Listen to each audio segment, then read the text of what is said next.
When a human seems ready to lose their composure, the galaxy should pay attention.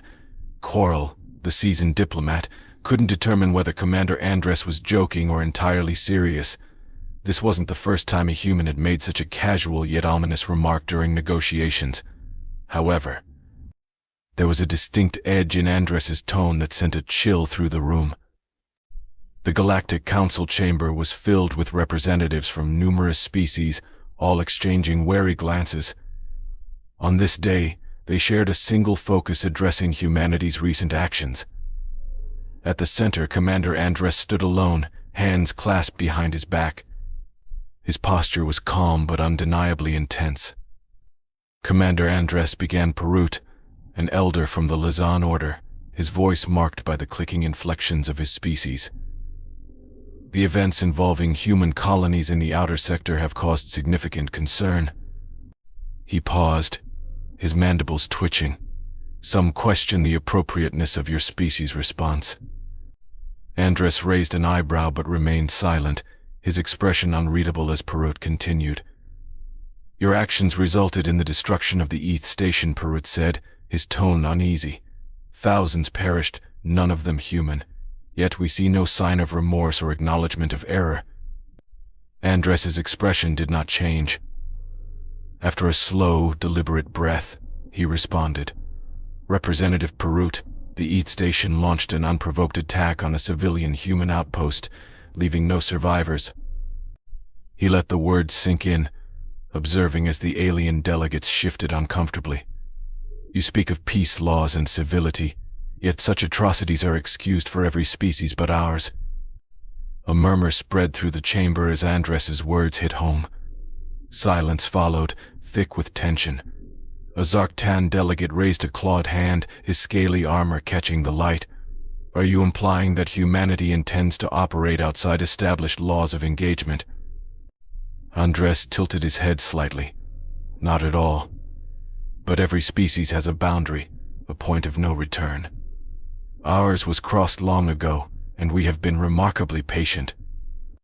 The Zarktan snorted, green vapor escaping his nostrils. Patience? Humans speak of patience while dozens of colonies lie in ruins. Andress's gaze hardened. Representative, he replied, his voice frosty, our actions have been restrained compared to what we're capable of. For the first time, Coral felt a chill. Humanity's restraint had never been part of his calculations.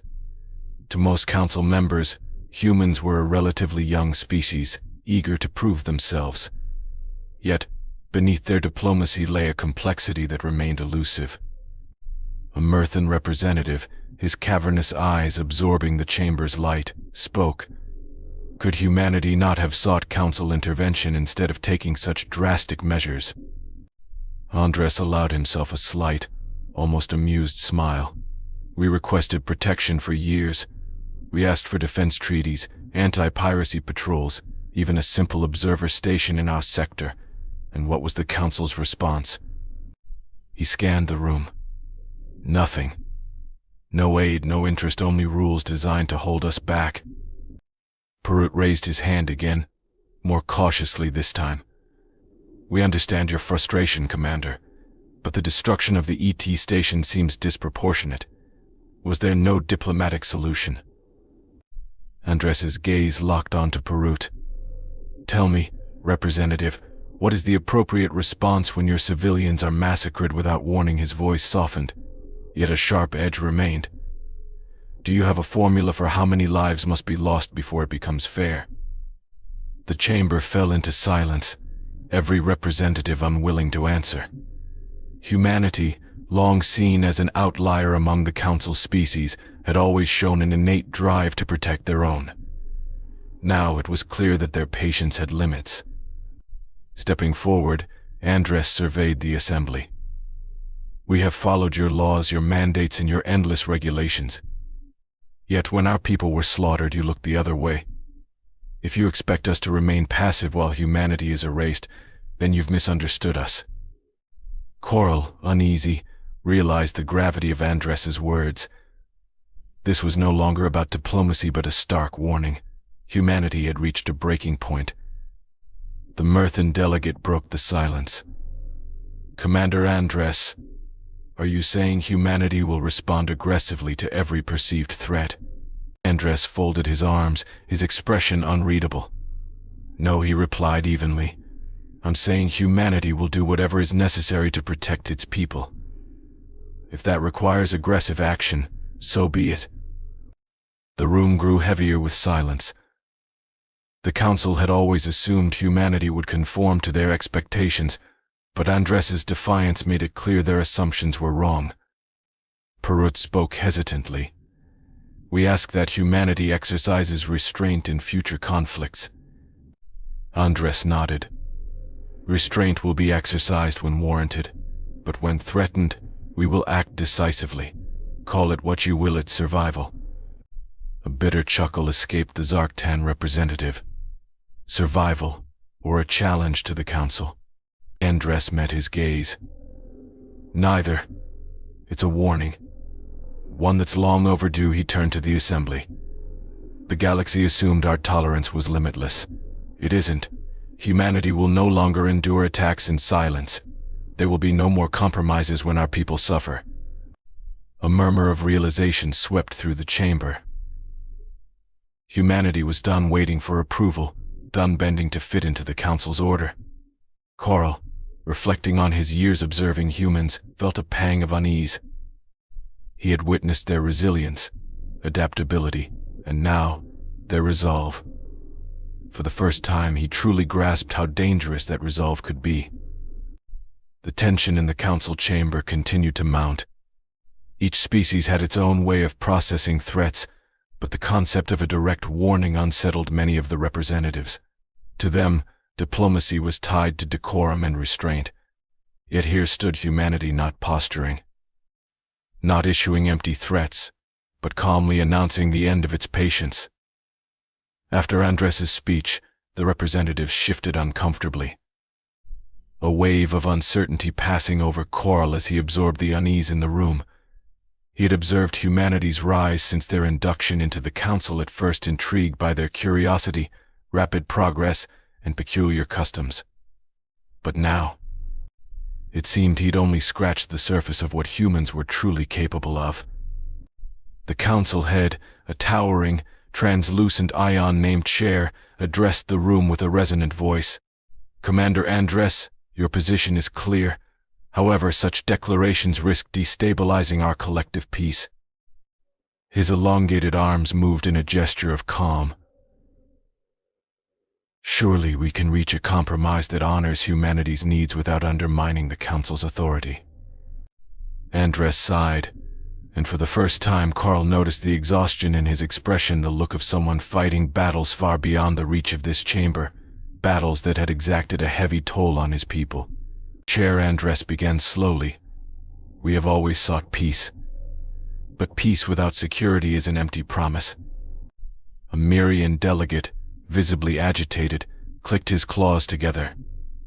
Is there no way for humanity to ensure its safety without resorting to such aggressive measures? Andres's eyes hardened, though his voice remained composed. We tried that. For years we negotiated. Treaties, agreements, all under the council's protection. And yet, every time our colonies were attacked, you told us to wait, to be patient. He paused, his gaze sweeping the room. And we waited. We buried our dead and rebuilt. But patience has its limits. Coral felt a dawning realization. Humanity's anger wasn't rooted in ambition or conquest, but in the frustration of being ignored, underestimated, and dismissed. He glanced at the other representatives, many of whom struggled to grasp this perspective. For most, war was a relic of their past, a distant memory from a less advanced time. But for humans, war had shaped them. Their history was defined by survival, resilience, and triumph against overwhelming odds. Carl began to wonder if the galaxy had ever truly grasped what had forged this young but tenacious species. One of the council's senior diplomats, a large feathered Tavani named Aran, fluffed his silver plumage in unease. Perhaps this is not just about defending your colonies, Commander. Perhaps humanity feels compelled to prove something to the galaxy. Andres chuckled, but it lacked warmth. Prove? We have nothing to prove. We're not here to show the galaxy our strength or our power. We're here to protect our people. If that requires force, then so be it. Perut, the Yian representative, raised his clawed hand, his voice conciliatory. Commander Andress, surely you understand the Council's concerns.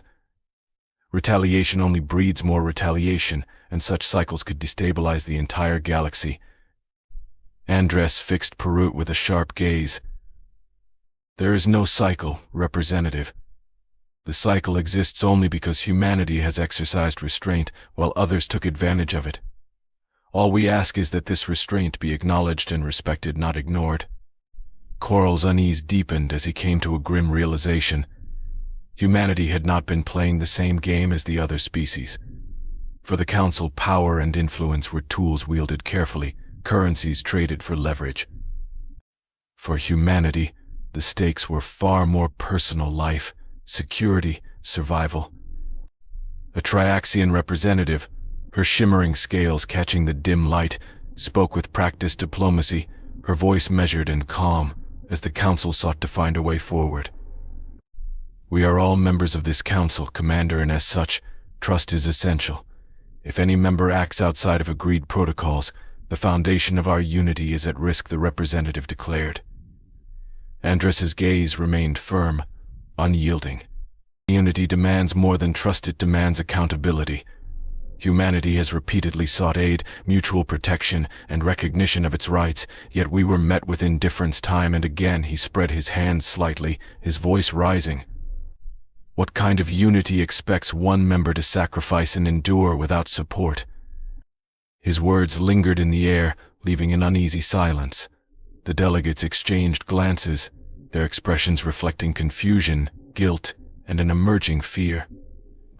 For the first time, they began to see that humanity was not seeking domination or expansion, but was rejecting a system that left them vulnerable. Sensing the shift in the room, Chair, the translucent and segmented Atheran leader, leaned forward thoughtfully. Then tell us, Commander, what does humanity seek from this Council now? Andress took a measured breath, his expression softening but his resolve unwavering.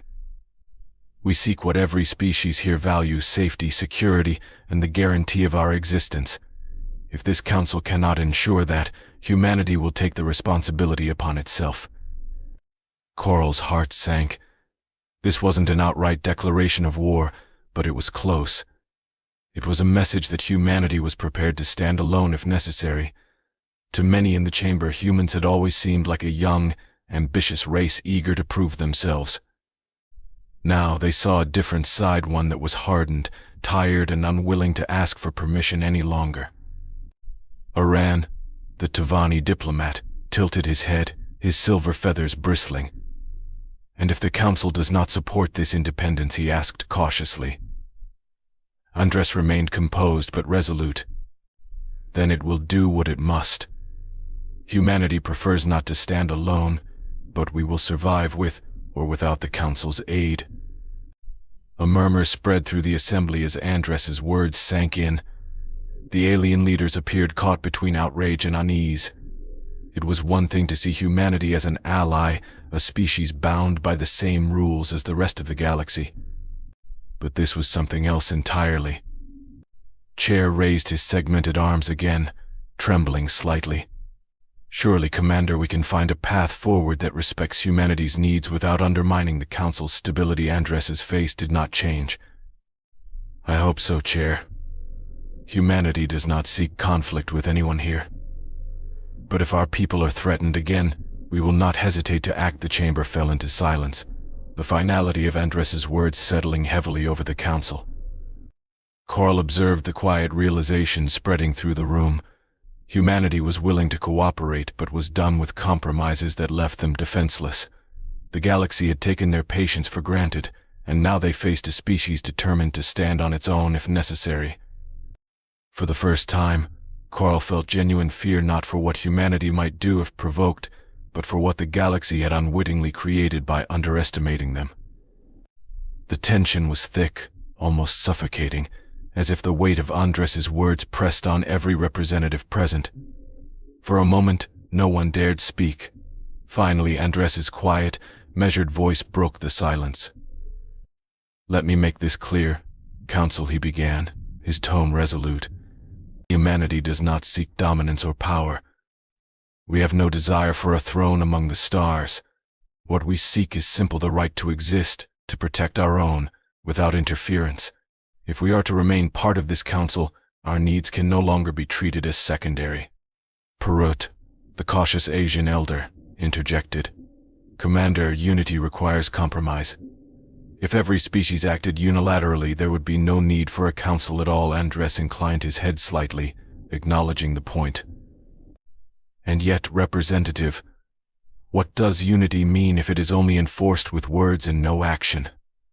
How many of our colonies must fall before we are allowed to protect ourselves as necessary?" The delegates exchanged uneasy glances, fully grasping the gravity of the question. The Galactic Council had always been an ambitious experiment, a union of diverse species with different histories and values, striving for peace. But faced with humanity's breaking point, the Council was now forced to confront its own fragility. A deep, rumbling voice cut through the murmurs. The Zarktan representative, his scaled form bristling, glared at Andres. "And if the Council agrees to grant this autonomy, Commander, how can we trust humanity not to abuse it?" Andres held the Zarktan's glare steadily. "Trust is a two-way street. Humanity has trusted this council for years, and we have paid dearly for that trust. All we ask is the right to act as any other species would under similar circumstances." Chair lifted his elongated fingers, the light glinting off his translucent skin. "Commander Andres, this request is no small matter. It challenges the very foundation of our unity. If the Council grants humanity this independence, it must be understood that this decision is final. Humanity will be bound by the consequences." Andres nodded slightly. "Understood, Chair." Coral watched the representatives, their faces marked with hesitation. For many, the idea of granting a species such autonomy within the Council was unthinkable, but humanity had left them with no easy alternatives. They had two options: acknowledge humanity's autonomy, or risk fracturing the fragile unity that held the Council together. After a long, tense pause, Chair addressed the assembly. "Then let us vote." The display screens lit up around the room as each representative cast their vote. It was a rare, solemn moment in the Council's history, one that would likely reshape the future of the galaxy. As the numbers slowly appeared on the screen, a ripple of murmurs spread through the chamber. The final tally was indisputable: humanity had been granted the autonomy it sought. Andres exhaled a breath he hadn't realized he was holding. His expression calm, though Carl noticed a flicker of relief in his eyes. "Thank you, Chair. Humanity will honor this decision as we have honored our commitments to this council," he said firmly. But just as a sense of relief began to settle over the room, the Zoran representative leaned forward, his eyes glinting with a sharp challenge. "Commander, this autonomy you demand, let us hope it does not result in further incidents. If humanity's actions threaten the stability of the galaxy, there will be consequences." Andres met his gaze without flinching. "Understood, Representative. But if anyone threatens the lives of our people again, we will respond, no hesitation, no waiting." His words hung in the air, unmistakably clear. They were not a threat, but a solemn promise. As the session drew to a close, Andres walked out of the chamber, his footsteps echoing in the grand hallways of the council building. Carl hurried after him, catching up outside, his mind teeming with questions. "Commander Andres," Carl called, his voice a mix of respect and curiosity. "May I ask, did humanity ever truly believe the council would protect you?" Andres stopped, his gaze distant as he considered the question. "We hoped it would," he admitted, a touch of sadness in his voice. "For a long time we believed that perhaps we'd found a place in the galaxy where strength wouldn't have to be our only shield. But hope fades when reality proves harsher." Carl nodded, an unexpected pang of understanding hitting him. So that's why you decided to take this stand. Andres nodded, a faint smile crossing his lips. We tried everything else, Coral. Negotiation, patience, even sacrifice. But every species has a breaking point. Today, humanity reached ours. Coral felt a new respect growing for the humans. He had underestimated their resilience, their determination, and their willingness to stand alone. They had shown a strength few species could comprehend. It wasn't born of a desire for conquest or dominance, it was the resolve to defend what mattered most. As Andres turned to leave, Coral called after him once more. "Commander, what will you do now?" Andres paused, glancing back over his shoulder. "What we've always done, Coral. Protect our people. Build a future for them. Even if we have to do it alone with that." He turned and walked away, his footsteps fading into the distance. Coral stood watching, a strange respect blossoming within him. He realized he had just witnessed a historic moment, one that would ripple across the stars. Humanity had drawn a line that would echo throughout the galaxy. It was a lesson the Council would never forget, one that would be etched into the annals of history. The breaking point had come, and from this day forward, the galaxy would never view humanity the same way again.